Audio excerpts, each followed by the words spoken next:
we are going to learn about parallel resonance. First of all, we will understand what is resonant condition for parallel circuit. Several types of parallel circuits are there. Here we are considering three elements R, L, C, all are in parallel as shown in the circuit diagram. Let us observe the circuit diagram. First of all, we will calculate the theoretical values like resonant frequency, lower cutoff frequency and higher cutoff, upper cutoff frequency, bandwidth, quality factor, like that. Later on we will perform the experiment and we will compare the theoretical values with practical values. Now, what is the circuit for performing this experiment? Let us observe that one. This is the circuit diagram for performing parallel resonance. Now, you can observe this one. Here we require these devices. Okay. Now, observe carefully. This is the general parallel circuit, a function generator, inductor, resistance, inductor and capacitance. Now, we need to introduce ammeter in this circuit in series with this one. See, observe here, I am introducing a ammeter. The range of this ammeter is 0 to 20 milliamperes, okay, in order to measure the current. Now, resistance, inductance and capacitance all are connected in parallel. Actually, this resistance is taken from decayed resistance box and this is inductance. Here we are going to place decayed inductance box. Here in the place of capacitor we are going to place decayed capacitance box. But I am showing fixed values. Why? Because we are going to vary the decayed resistance box and we are going to keep the resistance value at 1 kilo ohm. Similarly, we will vary the knobs of decayed inductance box and we are going to keep the inductance value at 100 millihenry. And similarly, we will vary the knobs of decayed capacitance box and we will keep the value of capacitor at 0.1 microfarad, like this. So, here the source here is a function generator, means we can generate signals at different frequency at constant amplitude. At different amplitudes also we can generate the signals. So, with the help of this function generator, by keeping the signal amplitude as 5 volts peak to peak, and we will vary the frequencies in steps. First frequency, suppose 100 Hz, 500 Hz, 1000 Hz, 2000 Hz, 3000 Hz, like that. We will vary the frequencies and we will note down the currents. That is the actual experiment. Now, before going to learn about all these things, what happens? What is parallel resonance? We will understand about that one. So, at a particular frequency, the inductive reactance will be equal to capacitive reactance. I written this equation here. Here I am showing this a condition for parallel resonance here. Condition for parallel resonance means at a particular frequency, the inductive reactance will be equal to capacitive reactance. That particular frequency is nothing but resonant frequency. Means at resonant frequency, inductive reactance will be equal to capacitive reactance.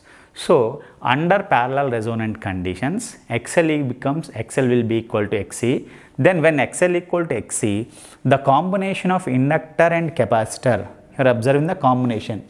The combination here, this is the combination, this is the combination. Combination of inductor and capacitor will become open circuit, like this at particular frequency, means at resonant frequency. So, the only element in the circuit is resistance, means inductive and capacitive effects are nullified. So, this is nothing but parallel resonant condition, only resistance will be remaining, means impedance will increase, thus current will decrease. So, at resonant condition, at resonant frequency, the current flowing in the circuit is very less. Other than resonant frequency condition, current flowing in the circuit is greater, means higher than the current flowing through the circuit under resonant frequency condition. So, let us observe the formulas related to this experiment. So, resonant frequency formula is FR 1 by 2 pi root LC.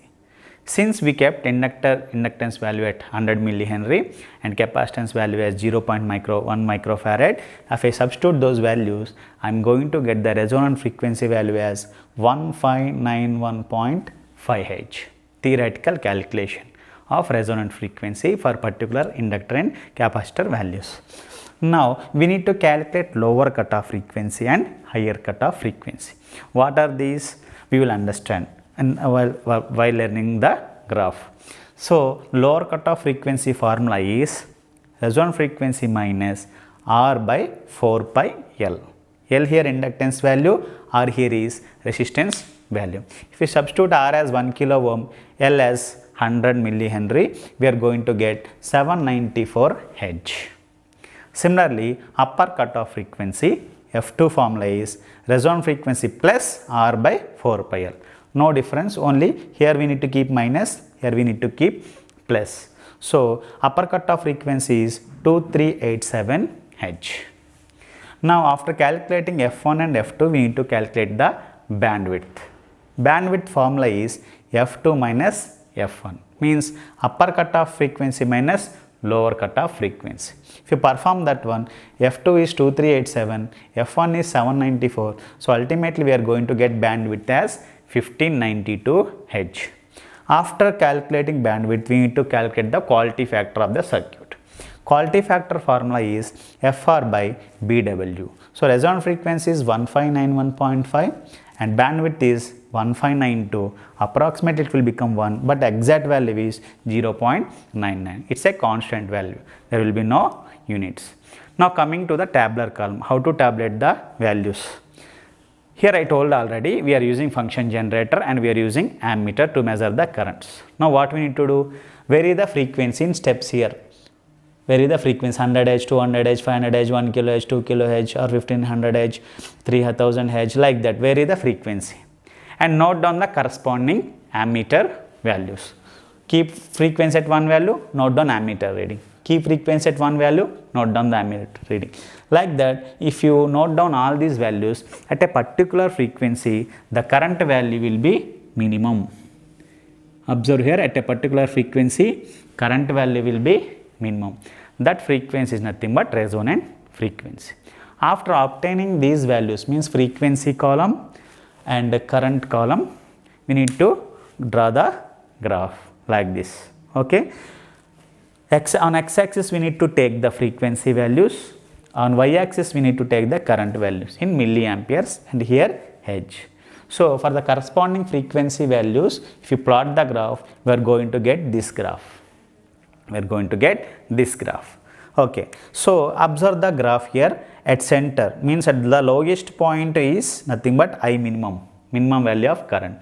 That occurs when the frequency is equal to resonant frequency, and the frequency is equal to resonant frequency. Here the F1 is calculated, the lower cutoff frequency value is nothing but 0, we need to take the lower cutoff frequency at 0.707 into I0. I0 here is maximum value in the maximum value of current. So, if you need to multiply the maximum value current with 0.707, at what on the graph, note down the point and the corresponding frequency is nothing but lower cutoff frequency, and the same on the other side of the graph, right side of the graph, that point is taken as higher cutoff frequency. So, bandwidth here is F2 minus F1. In this manner we can calculate practically we can calculate the practical value of bandwidth F2 minus F1 like that. So, remaining upper cutoff frequency, lower cutoff frequency, resonant frequency, bandwidth and quality factor values are compared theoretically and practically.